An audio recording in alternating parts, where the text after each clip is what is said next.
मित्रांनो नमस्कार. आजचा व्हिडिओ अतिशय महत्त्वाचा होणार आहे आणि तत्पूर्वी सर्वांना विनंती आहे, चॅनलला सबस्क्राईब करा केलं नसाल तर आणि व्हिडिओ शेअर करा.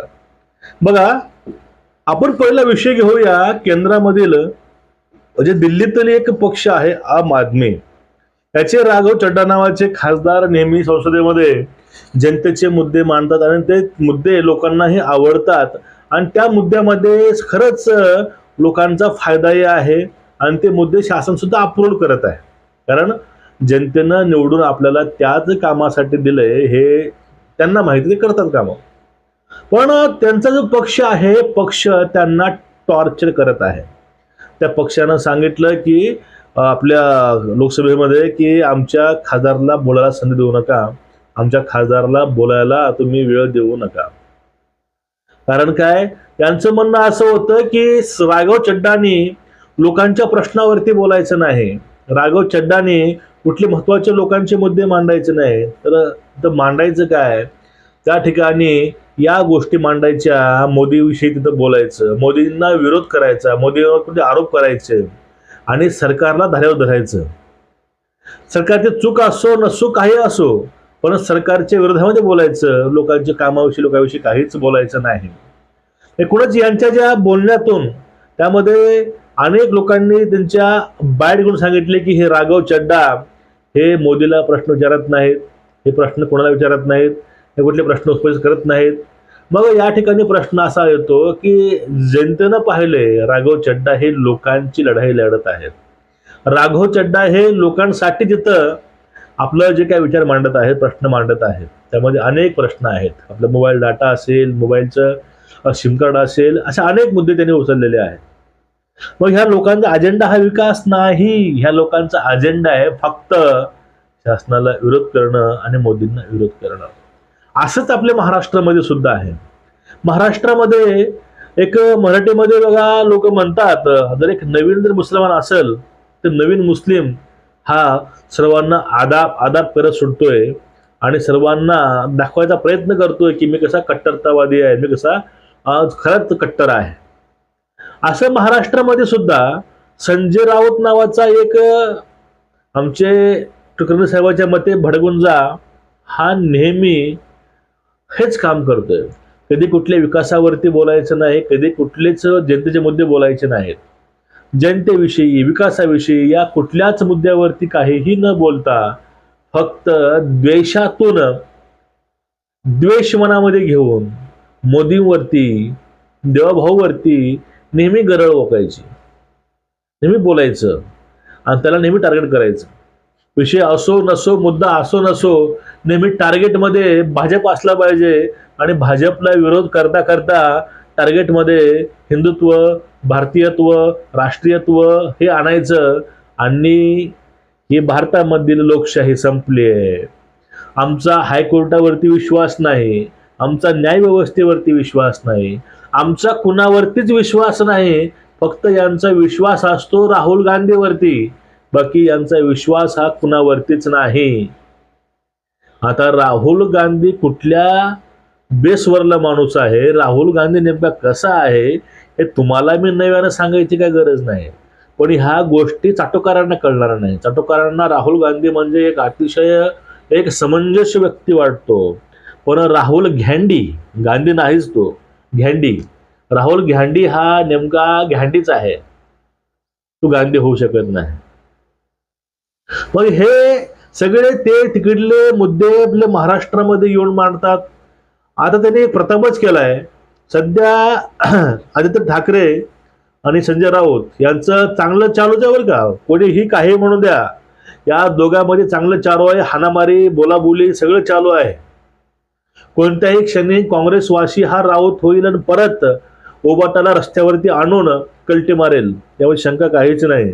2019ला शिवसेनेला हिंदुत्वापासून दूर करून काकासोबत बसवलं आणि बाळासाहेबांची विचारसरणी शिवसेना संपवायचे काम केलं.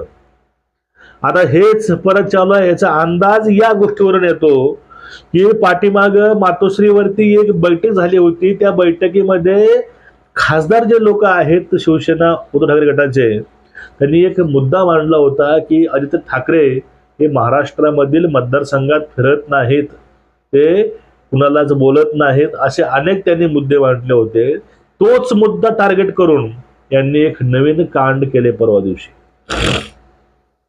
कारण प्रथमतः हे खासदार संजय राऊतांना भेटले होते दिल्लीमध्ये. कारण दिल्लीमध्ये त्यावेळेस राऊत त्यांच्या स्वर्गातील नरकाचं तिथं प्रकाशन करत होते. मग ते तिकडून सण ठरवून ते आले दिल्लीला, मुंबईला, आणि त्यांनी बैठक घेतली मातोश्रीवरती आणि त्यात त्यांनी ते मुद्दे मांडले. ते मुद्दे राऊताने सांगितले होते तेच या लोकांनी मांडले असं म्हणावं लागेल आपल्याला. आता विषय आहे तो विषय बघा. खासदाराने जे मुद्दे मांडले, वारंवार लोक मांडतात की हे घरकोंबडे आहेत, घरबसे आहेत, ते घरबसवे बाजार बुडवे आहेत, ऊर बुडवे आहेत. हे लोक मातोश्री बाहेर पडत नाहीत हे परत दाखवायचा प्रयत्न हा राऊतांनी केला. तो कसा केलाय, काय केला बघा. त्यांनी एक ट्विट केलेला आहे. त्यांनी डायरेक्टली ठाकरेवरती निशाणा न करता त्यांनी इनडायरेक्टली त्यांच्या थोबाडीत मारलेले. कारण त्यांनी एक ट्विट केलंय, आदरणीय शरद पवार यांची भेट घेतली, मी त्यांच्या प्रकृतीची विचारपूस केली, साहेबांनी माझ्या प्रकृतीची विचारपूस केली, अनेक विषयावर चर्चा झाली, राज्यात फिरण्याची तयारी सुरू आहे, या माणसाची खरंच कमाल आहे.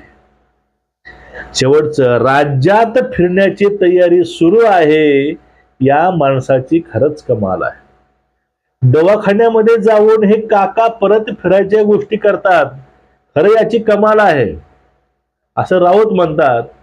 मग या वयामध्ये जर पवारांची कमाल असेल तर ठाकरेंची काय आहे? ठाकरे हे घरकोंबडे आहेत, ते घराबाहेर फिरत नाहीत, ते महाराष्ट्रात फिरत नाहीत, ते मुंबई सोडून कुठे जात नाहीत, आणि ते खरंच घरकोंबडे आणि हे पक्षबुडवे आहेत हे परत राऊतांना तिथं दाखवायचं आहे. आणि जे काय बाहेर काय पसारा झालाय युवराजांचा, हे घरकोंबडे आहेत, हे परत त्यांना दाखवायचं आहे की खरंच हे घरकोंबडे आहेत, खरंच हे घरातून कुठे जात नाहीत, म्हणून ह्यांना लोक म्हणतात. आणि शरद पवार बघा, शरद पवार घरामध्ये राहतच नाहीत, ते नेहमी लोकांमध्ये असतात. वयाच्या 86 वर्षी सुद्धा हा माणूस फिरतो, कमाल आहे. पण या ठिकाणी एवढ्या तरुण वयामध्ये ठाकरे हे घरामध्ये आहेत, हे लोकांना दाखवायचे, लोकांच्या मनामध्ये ह्या गोष्टी बिंबवायच्या आहेत, हे यातून उघड उघड स्पष्ट होतं. कारण डायरेक्टली उबाटा गटाला न बोलता, आदित्य साहेबांना न बोलता यांनी त्यांचा बुरखाच फाडलाय, म्हणा की त्याला झापाडीत मारलंय, आपण या ठिकाणी असं म्हणू शकतो. पण एकूणच हे जे विरोधक आहेत हे विरोधकच नाहीत, हे सगळे हे रोगी आहेत. यांना सर्वांना झालेला रोग भस्मा रोग. हे फक्त भारताविरोधामध्ये बोलत बोलत हिंदू विरोध करत हे लोक, म्हणजे मोदींना टार्गेट करण्यासाठी, भाजपला वाईट करण्यासाठी हे लोक आपल्या धर्मावरती हसत आहेत. आपल्याच जी आपली संस्कृती आहे त्यावरती हे लोक आता हसत आहेत. ज्यावेळेस यांची अवस्था, तो भस्मासूर त्यांना भेटलेलं वरदान लोकांना यूज करत करत त्यांनी आपल्यावरती अवलंबलं होतं आणि स्वतः तो जळून गेला होता. आज एक दिवशी हे स्वतः जळणार आहेत, एवढं मोठं खरे आहे. लोकांची जे काय चालले आता ते असं चाललेलं आहे पूर्ण. यांना फक्त आपल्याला यामध्ये राहायचं खेळामध्ये, हा सगळा बिग बॉसचा खेळ आहे, हा राजकारण आहे लोकांचे. फक्त आपल्याला राहण्याकरता, आपण इथं टेकण्याकरता हे कधी कोणाचा काटा काढतील हे सांगता येत नाही. तुमचे कोणाच्या या विषयावरती मत काय, नक्कीच व्यक्त व्हिडिओ शेअर करा. नमस्कार.